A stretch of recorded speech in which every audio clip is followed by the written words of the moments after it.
I want to believe. I want to believe. Oh, good. Hello, it's the top of Hi. the hour. And that means if it's Wednesday, it's probably time for Two on One, a weekly talk show where two theologians engage another on the pop culture topic of the guest's choosing. Hi, I'm one of your co hosts, the Reverend Arthur Stewart. Hi. I'm your other co-host, Reverend Stephanie Kendall. And Arthur, beloved, I am so excited for today. I am very excited for today also. I've been really just excited about Two on One lately, Yeah. and I'm really enjoying this. And we have just cool guests lined up and great convos. Hey, I did want to say something at the top of the show, if that's Tell all me right. now. Yeah. So I was wondering, and this is really for our deuces, but also for you, Mhm. if y'all have ever thought, I'd really like to hear somebody talk on this show. Like if you're a theologian, if you're a minister, scholar, however that works, and you want to talk to us about a topic, reach out. We love to hear from folks and we'll see what we can do about scheduling. But if you've ever thought, I wonder what, for example, former general minister and president Dick Ham thinks about Wayne's World. Like if you send us an email, we can then reach out to Dick Ham and say, hi, you're a very thoughtful, important, marvelous person. Will you come talk about Wayne's World with us? It's a good in for us. I feel like I would say party on Dick and he'd say party on Spiff. And Exactly. I and now I do want somebody to send us an email that says, would you please ask? that's ridiculous. Hey Yes. Dick. Because we're sure that Dick is listening. Happy Pride. Happy birthday. Um, Um, that was weird. I'm sorry, but yes, send us your nominations. Let us know people that like and subscribe to this channel and to everything that we are doing as well. We are so grateful for all of you. We try and say this throughout the episodes each week, and maybe it's just at the end, but we appreciate when this is shared and you talk about it and you reach out and you engage and all of that. We do this for us, but we also do it because it's fun to continue to connect with all of you deuces. Amen. And Spiff, an important question. Do you know how to tie different knots? Oh my goodness. I know how to tie like 3 different knots. As a Girl Scout, I was taught very minimal knotting skills. Ah, I wasn't allowed to join the Boy Scouts because my mom thought it would make me religious. And look at us now, Yeah. not tying pastors. I can like tie my shoes and I can do Okay. a weaver's knot, which I learned as a bookbinder. Ooh, what do weavers call it? They call it a bookbinder's knot. But do you know the Celtic knot or the Celtic knot? I believe so. It's that Irish design, and there's like a bunch of different ones, aren't there? There are. There's at least Saint Owain, Saint Piran. Um, Then I think that there's also Saint Ronan and Saint Stinin. yes, I mean surely there's others, but you and I both know why we know these four types of Celtic knots, right? Jeff One Road Design. Designs. He has a theme song before we do. Well, thanks, Travis. But yes, we know them because of Jeff One Row Designs. Jeff One Row Designs has been meticulously, Arthur, handcrafting beautiful stoles that we have seen the last couple of weeks with mine. They make pyramids and banners and other forms of liturgical artworks for over 16 years. And meticulous is a good word for it. Jeff One Row Designs prides itself on thoughtful, intricate, meaningful liturgical textiles for all kinds of clergy, churches, denominations, and theologies. 4 types of Celtic I knots. mean, four, right? It is probably time to up your stole game, deuces. And Jeff One Row is the best way to do it. So check out jeffonerow.com for a full catalog and customization options. And right now, for you, deuces, for our brave and bold listeners and viewers of Two on One, you can use the coupon code Two on One, all one word, all letters, for 15% off your next stole order. Yes, and I know I've used it. I know you've used it, and people out there have been letting me know that they've used it. So thank you for continuing to support Jeff. And we thank Jeff for being our lead sponsor of Two on One. He helps us get this show out there, and it's really possible because of him. So we are great. You know what else is out there aside from our show because of Jeff One Row Designs? The truth. The truth. I'm sorry if that was very loud, but I was excited. Also, Tyler Heston is out there. He's in our waiting room, and I'm going to bring him in because he's our guest today on Two on One. Mm-hmm. There we go. All right, Tyler Heston, welcome to Two on One. We're so glad you are here. Hello, it's a gift to be here. Thank you all for inviting me today to talk about my two favorite things, God and aliens. Those are whose favorite? Whose aren't those two their favorite two things? That is, I'm one very excited to see you. I haven't seen you in so long. Too long. And too long. Has it been since my ordination? No. No, because I saw you sometime after that. Maybe, but for those of you who are, who are new to this, Tyler and I share an ordination anniversary. Very excited about that, and we also come to find out share a deep and abiding love of all things X-Files. Tell us a little bit about who are you, Tyler? And how did you get into X-Files? So my name is Tyler Heston. My pronouns are he, him, his. I am a minister at Country Club Christian Church in Kansas City, Missouri, an incredible Disciples of Christ church. Despite the name, we're really down to earth and inclusive. So I've been here 3 years since graduating from Bright Divinity School in 2018. I can't believe it's like more time has eclipsed since I graduated than when I was in Bright, and time is wacky, as we all know.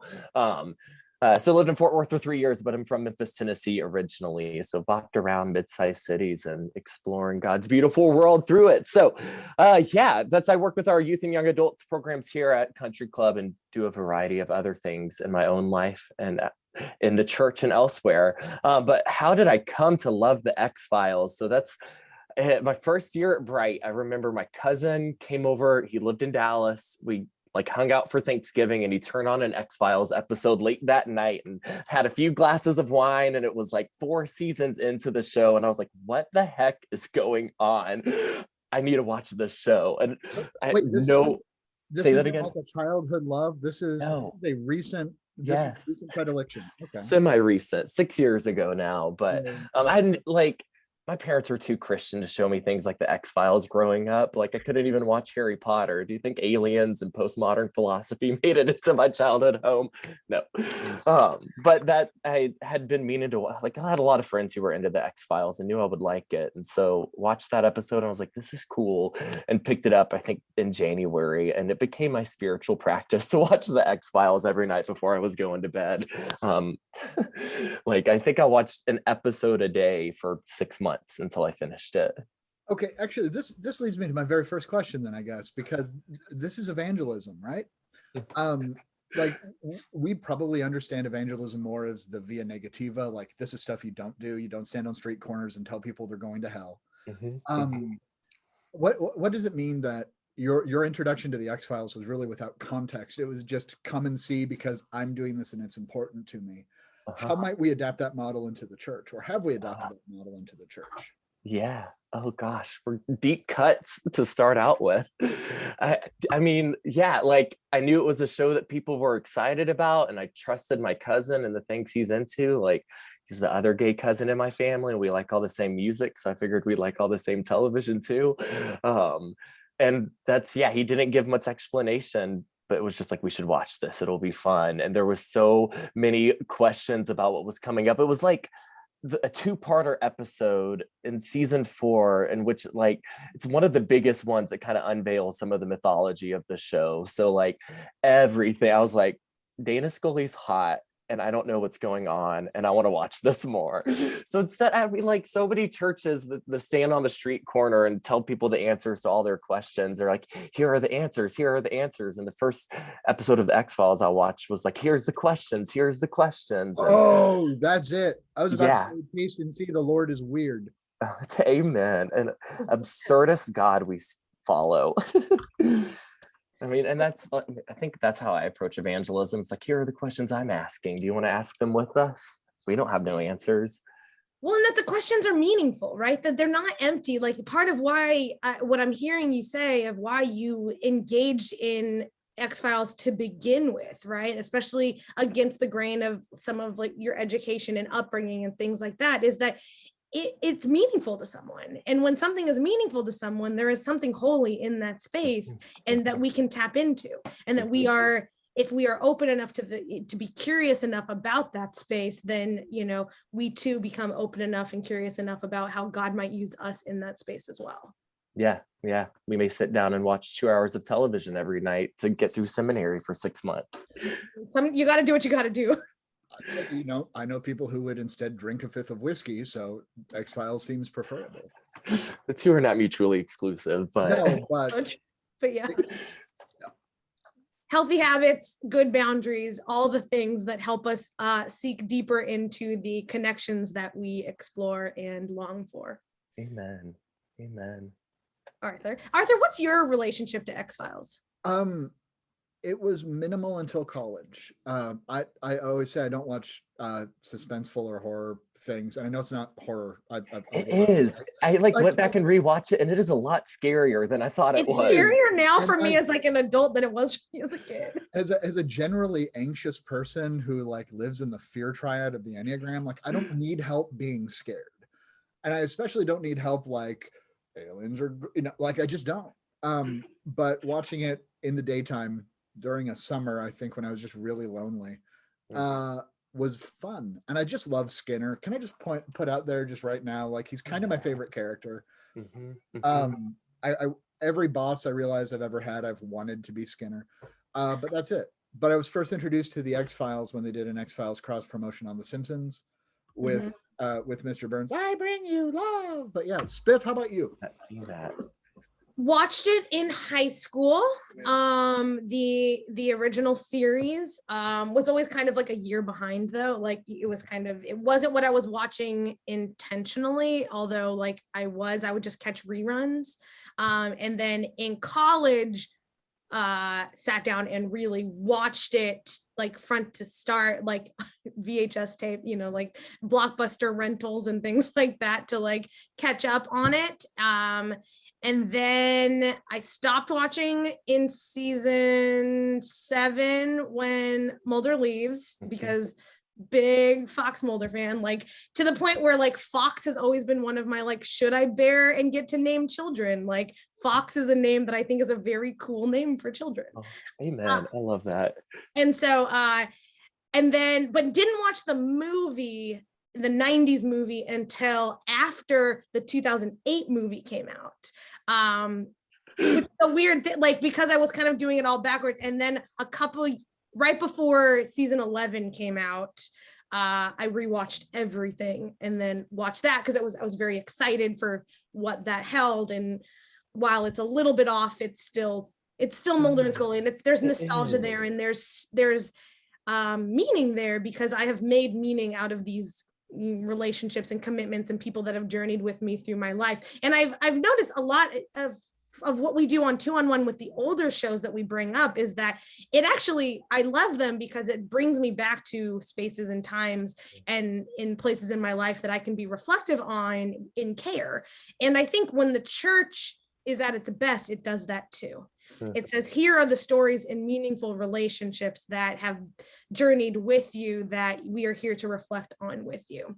And so for me, that's my tie. I once rode a bike straight into David Duchovny. Were you in Spain?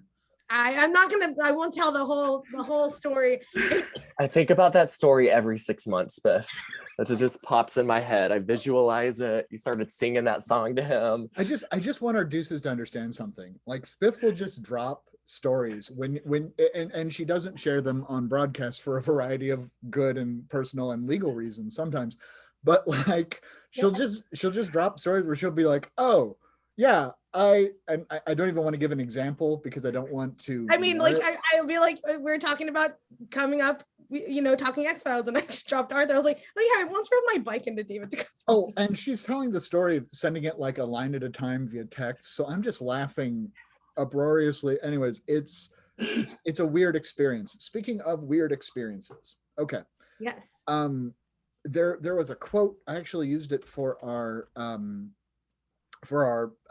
promotional thing for you, Tyler. It's the blurb in our episode, but it was Fox Mulder where he said, if you can't find a logical or a scientific explanation, can we not veer into the fantastical? Or the fantastic, because that's what it was. I was like, well, Tyler Heston's fantastic. I'm going to borrow this. Do you think the church relies too much on rationality and the Enlightenment? See, I guess it depends on who you talk to, right? So like which church, maybe some of us mainliners, but that's, I think what I love about the X-Files so much is I came to Bright 2 years after my own deconstruction. I grew up super evangelical and then went into like some wacky charismania, Pentecostalism before leaving all of that and like kind of becoming Quaker and disciples at the same time. And I often talk about it like I had to push my evangelical logic to its extremes before I could deconstruct it. And so I grew up people telling me that God talks to them and that God wants to do miracles. And I was like, if we're going to believe this, let's believe it. And so I tried to believe it. And then I was like, oh, I don't think I believe it this way. So it's ironic living in Kansas City now. The International House of Prayer is here, wacky organization. I came and did like 2 mission trips with them, like right before I deconstructed, and was standing on the street corner a mile north of the church preaching to people in 2013, and then moved here in 2018 as a very different person.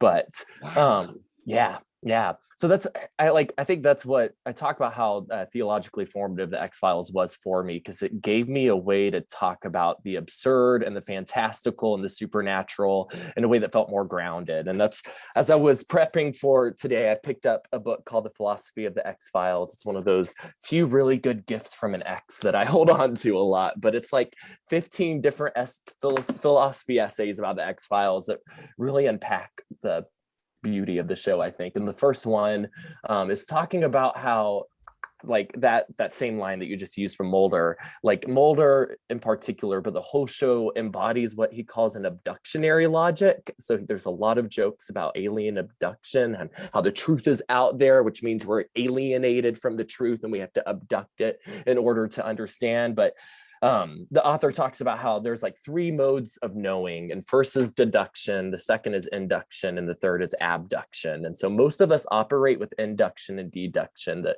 we either deduce things like the tree is green, so it must be alive, or we induce things and say the trees outside were all planted strategically, someone must have planted them there intentionally, but we often get stuck in those two. And then Mulder and Scully, specifically Mulder in the X-Files, uses this third form of knowing that's abductionary logic. It's abduction and knowing. It's like something's here, and if this is here, maybe this happens. So let's explore if this is the case, because there's a lot of scenarios where induction and deduction fall apart. So I do theologically, I think that's a fun way to live. I think the church can learn more from that. Whatever the truth may be, what is it?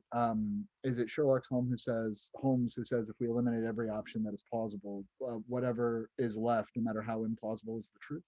Mm-hmm. Is that correct? Or that sounds a little more, I'm not a philosopher, but I like the way that he talks about it is that instead of looking at all the plausible options, just going with your instinct and saying like, oh, this might be it. Because that's Mulder sits down, he's like, it's this. And oftentimes he's right in those episodes. And it's not like any induction that he's using to suggest that. It's intuition, or him knowing all these things in the past and being like, oh, wait, I see this connection that seems absurd, but let's chase this until we know it's false. Oh, I love that.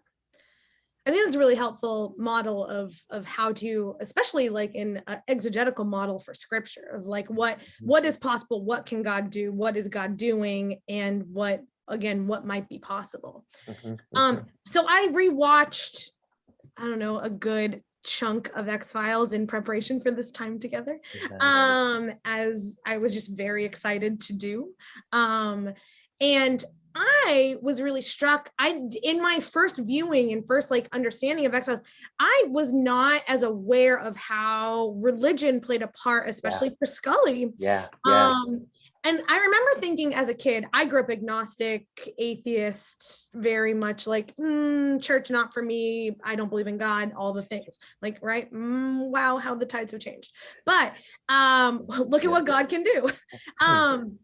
But I remember thinking how can she believe in aliens and God? How can she be so expansive in her life and so concrete in her faith?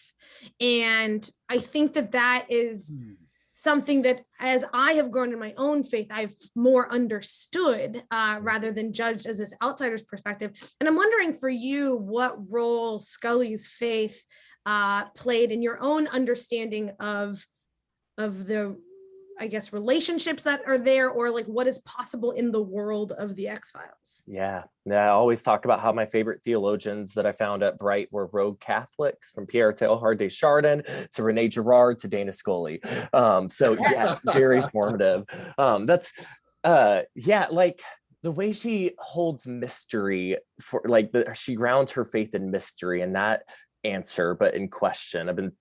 We often talk about how our church is a questions church, and it's Pride Month, and I've been thinking a lot about how queerness is a question that we can all ask, and this has been in my mind. I think Dana like embodies that in the way she navigates her faith. That's one of these essays talks about how she's a pragmatic feminist, and I use that for a paper in my Christian ethics class in grad school that helped me kind of distill some of how I understand her faith and as a fictional character and how it influenced mine. But that's like, yeah, she carries this balance of pragmatic knowing in a sense it's open, which is what I appreciate about her. She knows that like we can't explain everything, and I think that's where the mystery of transcendence comes into her, and how there's those moments throughout the show in which you catch her like going to mass and sitting and just making space for the unknown. And that's I think a lot of the I think season 7 episode All Things, in which she kind of explores like some Eastern meditation in order to heal an old lover. It was a really weird episode, but one that Gillian Anderson wrote and directed. Literally just watched that episode. It was the last episode I watched before this. Like I watched it this morning. Oh my gosh. It's very good. Beautiful. It may be, I can't pick favorites. I didn't list this as my favorite, but it may be my favorite because I think about it a lot. But just it's like the way in which she's acknowledges what she doesn't know, and I think that's been such a tool for my own faith, as I've been able to like say like, yeah, I don't know I don't have this cohesive system of theology that I can defend to a T, because I can't know everything. We're all going to die, and maybe we'll find out afterwards.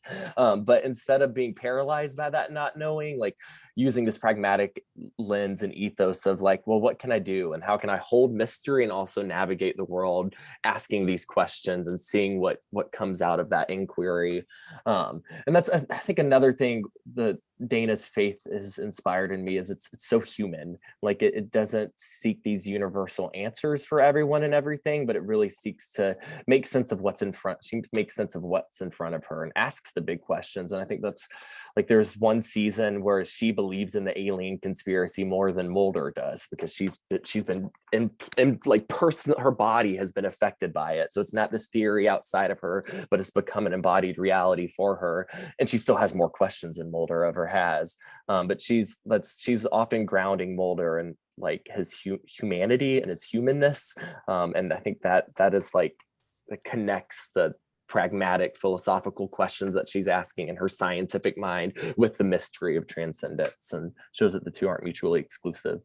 I love that. That's fascinating that she is the most faithful, and she's the one who embraces mystery the most, and she has more questions than Mulder does, because Mulder's the one who, Spiff. No, I'm just like, I was just thinking as you said that, but I was like, I don't know that she's the most faithful. She's the most religious. Yeah. Because I would say Mulder's faith in the unknown is more faithful. Mm-hmm. There is something there. And in season 11, like the penultimate episode of the entire series actually talks about like how Mulder's been consistent in his curiosity, and that is an equitable understanding of faith and faithfulness to what they are called to do.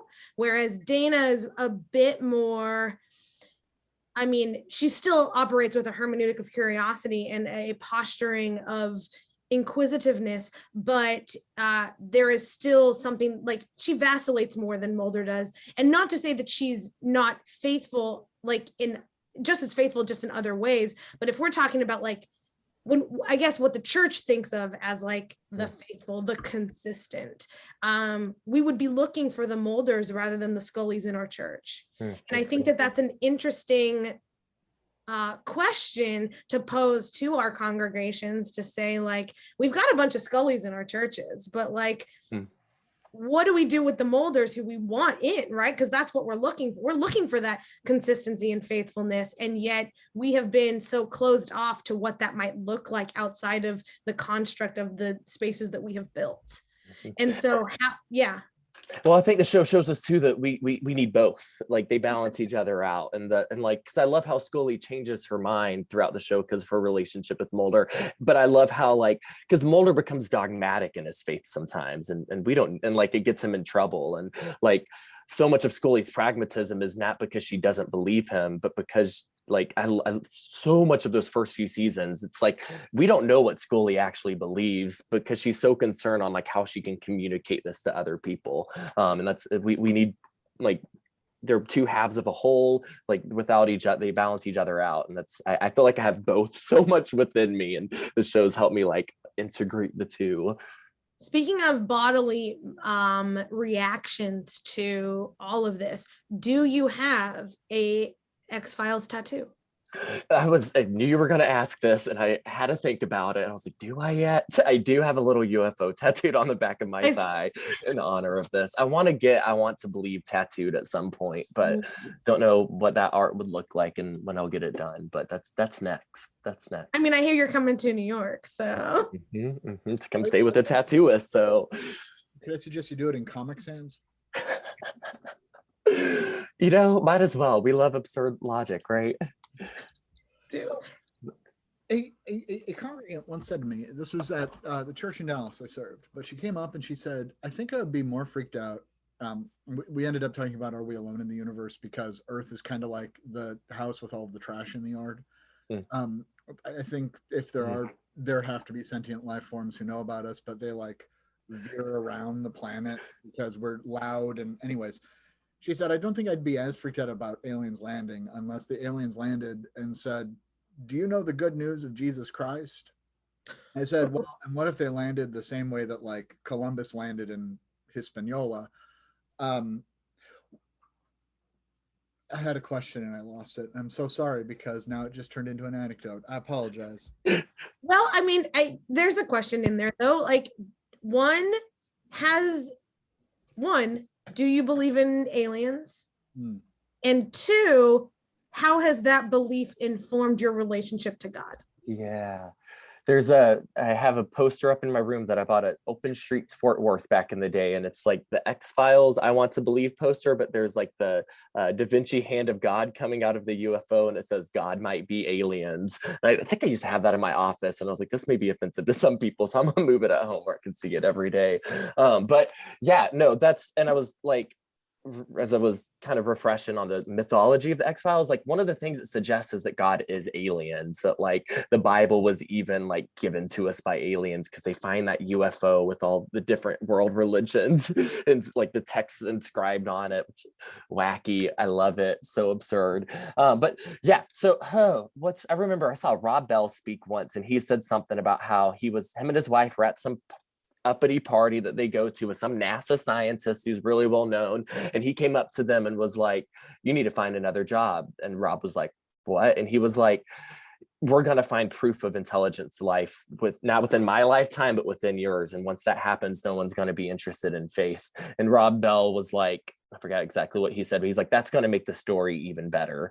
And that's been stuck in my mind. So do I believe in aliens? I don't know. Like I'm too Scully in that. Like I can't prove it. So I don't know what I believe. Right. But like the unknowing itself has like had to be a reckoning with my theology. And that's I think a lot about the book of Job. When I think about the cosmos, there's another book called Stars Beneath Us, Finding God in an Evolving Cosmos by Paul Wallace. It's an incredible book that every Christian should read. And he talks about how if Job was written in today's world, those last few chapters in the book of Job where God gives the whirlwind scene showing Job how small he is, like God would take someone and show us how small we are in the universe in the grand scheme of time, and probably say something about aliens too. And so do I believe in aliens? I don't know, but that fact that I don't know and I can't know, and I have a hunch that we're not alone, it's humbling in a Jobian way. It shows us that we don't matter as much as we think we do, and finding God within that is a freeing thing and not a fearful thing, I think. Well, and that's the grand punishment in Hitchhiker's Guide to the Galaxy. They show you yourself in terms of the universe. I've never really connected that in there. Paul Wallace, and I'm sorry, what's the title of the book? Yeah, The Stars Beneath Us, finding God in an evolving cosmos, because there are stars beneath us right now, which is wacky. The earth is round. Spiff, do you believe in aliens? I do. Okay. Me too. Yes. This is the final ordination interview, right? Yes, I do. Yes, I do. No, I do because I believe in the expansiveness of God. I mean, I've kind of always believed in aliens and monsters, and if I believe in sin, I believe in the the expansiveness of all of the human condition. And if I believe in joy, I believe in the same space, and so for me, aliens kind of fall in that matter. Like, I believe that God can do all things. I also don't believe that we are so self-focused and God is so self-focused on us that other things aren't out there, other beings, other life forms. Maybe, I don't think I'm a string theorist in that regard, where there's similar parallel universes happening at the same time with just minimal differences. But I think, like, cosmologically, like, yes, that the truth is out there, and the truth is God, and the truth is much more than what we understand it to be. And so for me, my understanding of aliens has only, in very much in that Rob Bell fashion, has made the story better, I believed in aliens before I believed in God. So why would I not believe in God, as I come into my faith? Okay, we need to come into, I need to sprinkle in here, I'm sorry, the Gospel of John and Christology at this point. Sure. Because we're pointing to truth, we're pointing to not of this world. You shall know the truth shall set you free. I am the way, the truth, and the life. And Jesus in John is kind of like an otherworldly being. The Word. Well, okay, so if the Word is alien to us, how do we become reconciled? What is the point of reconciliation in a world in which the alien is divine? What do we need to be reconciled, though, if they're already among us and already with us? Perhaps reconciliation is something that, like, a need that we've invented, and not because, like, I'm kind of a panentheist. If God's within if the aliens are divine, then so are we. And that's, I don't know, something about that connected with the X-Files in particular. Like, one of the things I love about the X-Files is they never get there. Like, they never prove to people, like, the last episode is kind of like, maybe the world's going to explode and maybe it's not. And like it's there. I should have rewatched the final episode, because one of the last conversations kind of, I forget what they say, but points to how, like, it's about the journey, not the destination, to use a great cliche, but it's like the reconciling that happens for Scully and Mulder is not that they prove to everyone that, like, the syndicate is, like, in cahoots with the aliens and we're all going to die, but rather that, like, they kept true to the person, they kept trying to reconcile, and in that came reconciliation. And so that's, I think that, like, as I think about following Christ and what it means for us as Christians to follow this Jesus that we read about in John and other gospels and other places, it's not nothing we're ever going to be perfect at, and it's reconciliation is never a finished task, but it's the will to keep on going and the will to keep on following that reconciles us and helps us see the divine within us and outside of us in extraterrestrial and abnormal ways. Well, I think we use the term alien so loosely now anyways, that what does it actually mean, right? Like, when we talk about immigration and we talk about, judicial reform around that, and we talk about who is an alien to this country, like, if we believe that the divine exists within every person, that, we're already calling aliens the divine in that regard. And so, why on earth would that stop at a human existence, and not one that is expansive in our understanding of what is divine and who is divine? I love the movie Arrival for a number of reasons. Amy Adams, number one, but we love redheads and aliens. But I love, like, I mean, every sci-fi movie is never really about, a lot of sci-fi is not about science or fiction, but just about what's going on in humanity. I've been reading a lot of Octavia Butler recently too. Was this like some parable of Octavia Butler and all of her manifestations? But like, the movie Arrival is incredible because it showed, like, like the aliens are good. They're just very passive. And like the threat to humanity and the aliens coming is not that the aliens are here to destroy us, but that humanity almost destroys itself in the wake of something so unknown. And then Amy's linguistic work helps us realize that we're all connected, that those aliens are a part of our story and that we're a part of their story through the non-linear time. Sorry for spoilers for anyone who hasn't watched Arrival yet. We're a spoiler show, so it's all good. I believe in, I've rewatched that movie so much, it gets better every time. And I like that movie too, because it suggests that aliens, if they're more evolved than us, they're probably going to be more loving. And Pierre Teilhard de Chardin talks about how love and evolution are kind of the same thing. So I do think if they're more evolved aliens, that they're going to like have done away with war and stuff by the time they come and find us. That's why they're just skipping by, because we got a few more millennia before we're ready for them. But that's like finding God in the alien is about realizing that nothing's as alienated as we think it is, but we're all a part of the integral whole of the universe, to use Schleiermachen term. And that's where reconciliation comes. It's realizing that we already are reconciled. There is a marvelous piece of comedy by Vinnie Thomas, who tweets all the time. Have you seen it, where it's Earth's application being reviewed for the Galactic Federation? Oh no. And he's just like, oh, so you all have universal health care though? No. And just the way he points out, like, we're never going to be invited into the club. Sorry, I'm not yet. No, but it's true. I mean, I think a lot about the Meister Eckhart quote that I pray God rid me of God. And in this context, I think that that's true, that like, I pray that I am rid of the things that limit my mind from being as expansive as God has created it to be. And I think that X-Files, when we allow, it's why I don't understand churches that don't allow the questioning, right? That don't allow for the magic to be a part of the human experience, be it Harry Potter or the questioning of X-Files or Twin Peaks, all of that makes you just wonder what is going on in this world. To take away the inquisitive nature that is instinctively divinely human is sinful, because it takes away our ability. Well, it limits God in our minds. It says that God can't handle these questions, or that we aren't intrinsically tied to the question of God.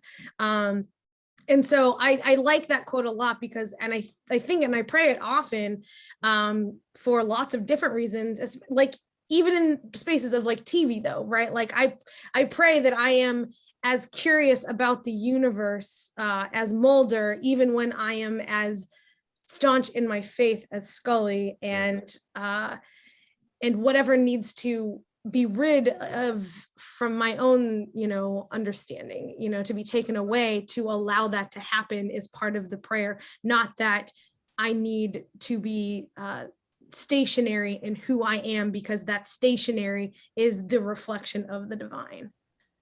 Yeah, that's like when I think about the X-Files and how it's formed my faith, it's shown me a new way of believing. That's, I grew up in a church that told me like belief was being able to assent to 10 dogmatic facts, and it's a static thing. And that's belief to me now is dynamic and ever changing. I love process. Yeah, I want to believe. The want is so important, because were you in the theology class that I was in when I literally stood up and was just like, people were going around and we were talking about, maybe it wasn't theology, it was definitely Dr. Wagner's class though.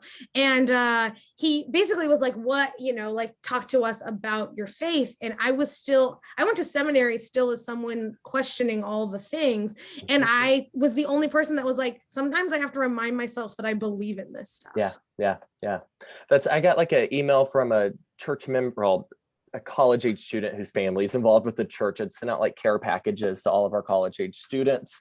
Like I do that every 6 months. And he sent the coolest email back that I've gotten in a long time. And he said something about how like, I don't really believe in God. Like I have a relationship with Jesus, and that I like his socio-political stances, and I seek to model my life after that, but don't know what I believe, don't really believe in institutionalized religion, but if anything's going on that's divine, it's what you're up to. And it was hugely affirming. And I think I said this in the email. I was like, you probably think more like most clergy that I know than you realize we do, because none of us really know if we believe this, but we want to believe, and that's what keeps us going. And I said that in like a clergy meeting the next day, and they were all like, yeah, like it's not this like static belief that we're like for sure, but it's more the desire to believe is more important. And that's, I came to Bright so like detoxed from the brainwashed Christianity that I grew up in. That I still don't know what I believe, but I have this desire to believe, and that's worth stoking more than whatever I can write on an ordination paper. And that's, like we've been seeing I Want to Believe pop up so much in pop culture more. It's a Phoebe Bridgers song that she always introduces as, this is how I don't believe in God. But it's like, she says, I want to believe through it. And Japanese Breakfast just made an X-Files theme music video for a song that says, I want to believe. That's more about relationships than it is about philosophy and existentialism. But there's like, I think so many young adults and Gen Z kids and everything in between, like we know that belief in this as a static reality is impossible. Like that no one has really ever believed like they said they did in that regard, but instead like this desire to believe is something that we can't shake and we want to do something with.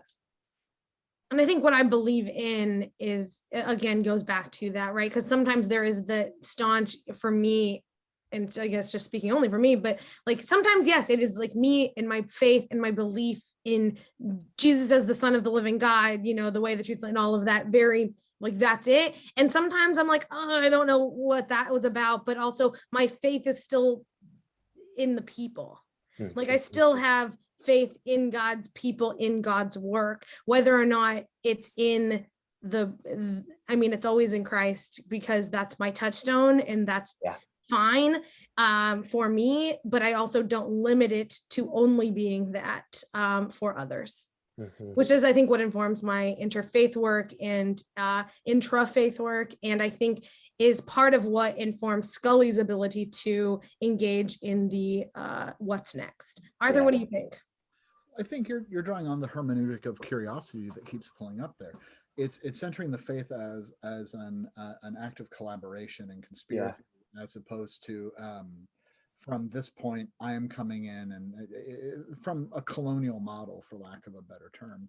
And I'm just wondering if Jesus' rejection of empire is a rejection of imperial thinking, imperial and empirical. Hey, Dr. Carter. So yeah. He's actually my advisor for my doctorate. Wow. I just finished a Greek class with him, and it was such a delight. You're one of our favorites, Dr. Carter. But I think I also don't trust clergy who have all of the answers. Those folk are often dangerous and manipulative. I would say always, but I can't speak on everyone. They're not monolithic.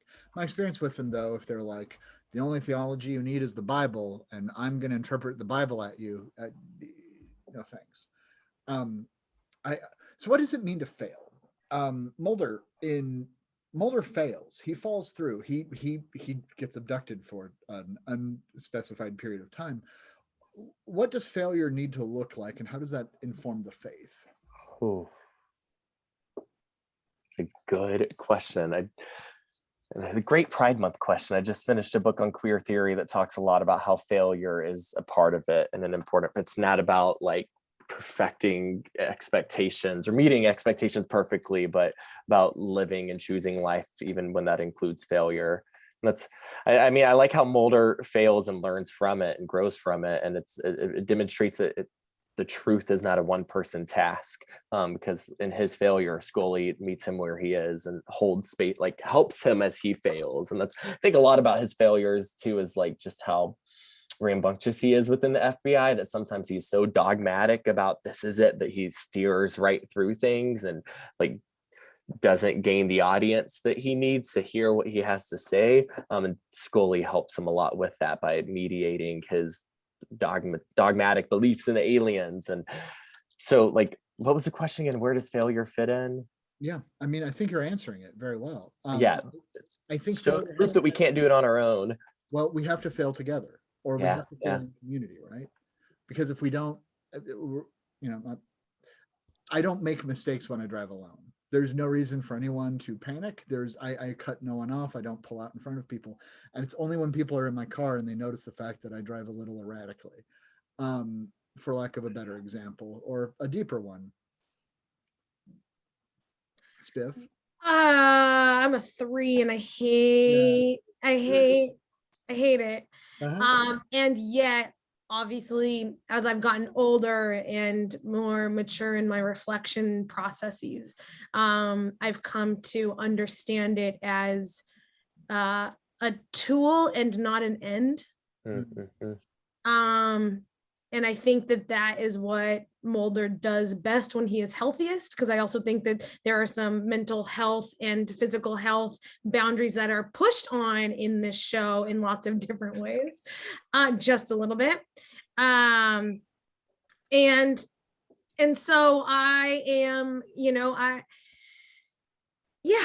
for as an Enneagram 3 who hates to fail, I hate to fail less now than I did, and I think that good character growth also shows that, and I think that we see some of that, and yet the final episode really bothers me, in which the very last scene of the last episode of season 11, which is what we have as our finale at this point. I like that they never cut it off, because things can always continue. So is that Scully gets pregnant, right? And she's like, no, I'm pregnant, and like he wasn't their other kid wasn't meant to be, and there's like a real like kind of cut off, and it was like, so is none of the work worth it? Is the point of all of this interpersonal relationships? And yes, and also, can you not hold both of those together? And so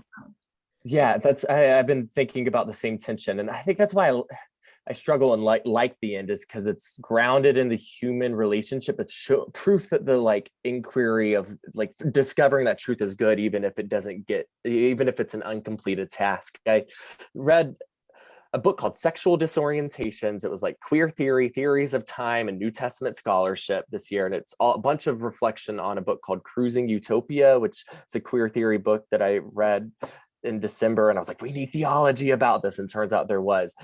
2 of the most important books I've read in my little life, I think. But one of those articles was talking about how the theological task is often understood as a teleological task. Like theologians have this impetus to create a whole system to answer, like create a way of thinking about God that can meet every question. And even for us postmodern folk, like we still want Schleiermacher, where we like, it's postmodern, it's not all the answers, but there's a touchstone for every answer. And the author was arguing that we need to rid our like queer theology needs rid itself of this like teleological impetus, and rather adopt an hermeneutic of insight, where the goal is never to come up with the full answer, like complete the task of theology, but rather engage in theological conversations so that we get moments of insight that help us build a better world, but not a perfect world, a more whole world, but not a perfect world. And that's exactly what I see throughout the X-Files, is by the end, like it's grounded in Scully and Mulder's love for each other and the new life that they create out of that, but it doesn't like negate all of the important work that they did, like all of the discovery about the syndicate and all these like dastardly plans in our government. Like it never gets seen in full light, but they've discovered it and they know about it, and like other people's lives have changed around that, and who knows what will happen, right? It's left on a cliffhanger, but it shows that we need that both are important. And that it does. idea of insight has been helpful for me. And I really like that too. And I think that this is why these conversations are both important and imperative to the human condition and the work of faith in community, because maybe I don't like the ending because as a woman, it makes me feel like my bodily like desire of to bear children should outweigh any work that I've done, that we end these conversations with her like the fulfillment of her longing to be pregnant, rather than what may have happened when we learned early on that she can't have children, and then we go through these like weird stages of like the children in her life that she does have that aren't meant to be here, and then the end one that maybe is. And I think that that's unfair to women's bodies often, and also one that's relatable. And so it's like it's a both and it's like but So this show has definitely changed. It changed all TV, and the way like Hamilton changed theater and Rent changed theater. This changed like the monster of the week understanding, definitely fed into all the things that we understand now, how SVU is structured and all of that. And because we all know I love me some SVU. And so I wonder if, for me, I was going to use this as my final answer, but I won't. Like, I see a lot of the lectionary in how we understand like these monsters of the week, and the church picks a sin of the week or a monster of the week or whatever, and weekly kind of focus on that rather than the larger picture, which is what we get at the end of an entire series. And I wonder if the church should spend less time in the individual monsters of the week and more about the arc of the series. Yeah, I mean, I think I love the show because it shows that both are important, and that I think especially the Jose Chung's From Outer Space episode, where they're like writing a book about the X-Files and how it's both a monster of the week episode and like the ultimate episode about its mythology, because it's like tackling the undercurrent storyline but showing that we'll never know, like we'll never know what's happening, because it's 2021 now, and we know that postmodernity taught us that nothing is objective. Like, it's all subjective, and that's why I love that episode and how silly it is and all the different stories. That's Mulder's little scream at that one point. Go back and watch that moment on a regular basis. But David Duchovny, why don't you love me? I mean, maybe he'll watch this, and then I hear I think he's single and he lives in my neighborhood. Oh my gosh. Oh, he lives on Central Park West. I want to believe. I want to believe. The spiff is out there, David Duchovny. We are approaching the end of our time together, and we do have a final question on this show. Thank you very much, Tyler, for joining us. This was a whirlwind and marvelous, and I like the X-Files. This is good. Twin Peaks formed the X-Files. Like, you can't watch one without watching the other. Amen. It's a two-parter without meaning to be so. And they were roommates, so there's that. There's like because didn't you live with Nick? Oh yes. Yeah. We watch a lot. He showed me Twin Peaks, and we watch a lot of Twin Peaks and the X-Files together. My mind is blown. Spiff, will you please ask our final question? You always do such a better job with it. Of course, yes. And again, Tyler, thank you. Please come back. This was so wonderful. You and I mean, again, I feel like we cut Arthur off a lot. Sorry, Arthur. No. I'm loving this. Everything. Anyway, what biblical story or character, theme, or narrative are you most reminded of in the X-Files? Yeah, I've been sitting with that question since you asked me, and I don't have a discrete answer.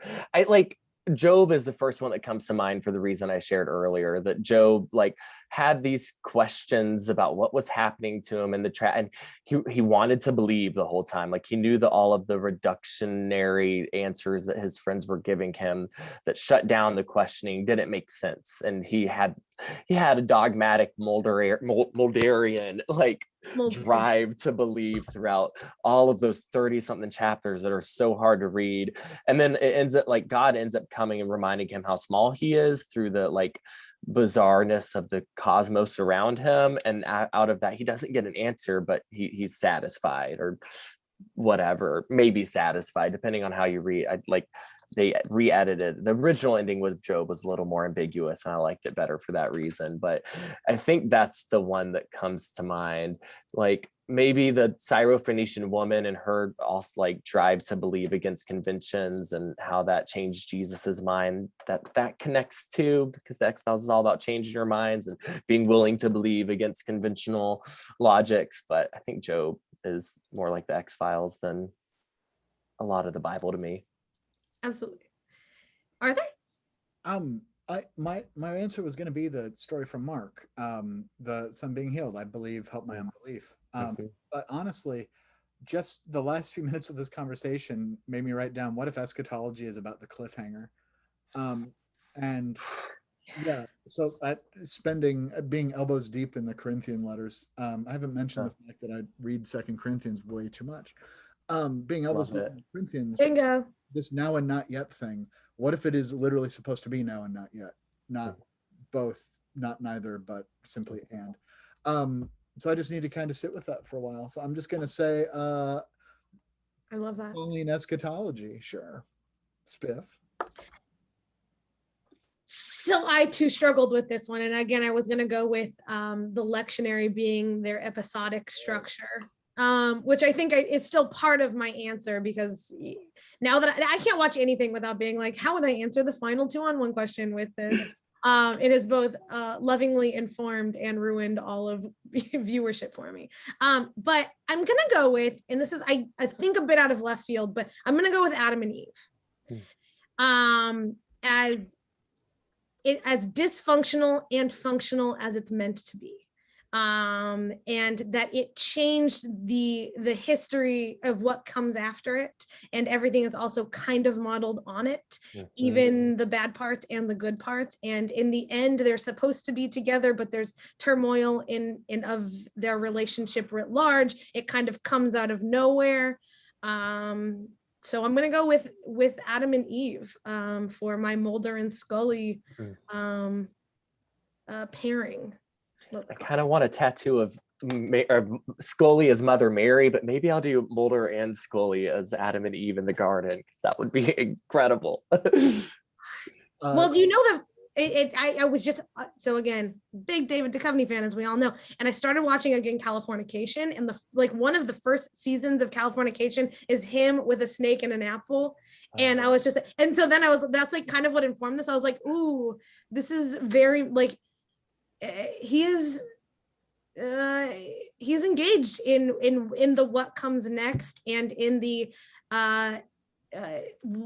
taboo nature of what is sin socially, rather than what is sin emotionally. So yeah, right. So Harry, we could go on all day. Thank you for joining us today. I am kind of cutting us off. It's a reminder to our listeners and to our viewers, we are sponsored by Jeff One Row Designs. You can check out their catalog at jeffwunrow.com. Spiff is showing off her lovely stole. Hey, coming up, who do we got next week, Stephanie? We have Candace Simpson, and y'all, we are talking about the most, in my opinion, underrated Disney film. We are talking Hercules. Gosh, amen. Hercules is, well, first of all, again, Deuces, you may or may not know this, big fan of Michael Bolton.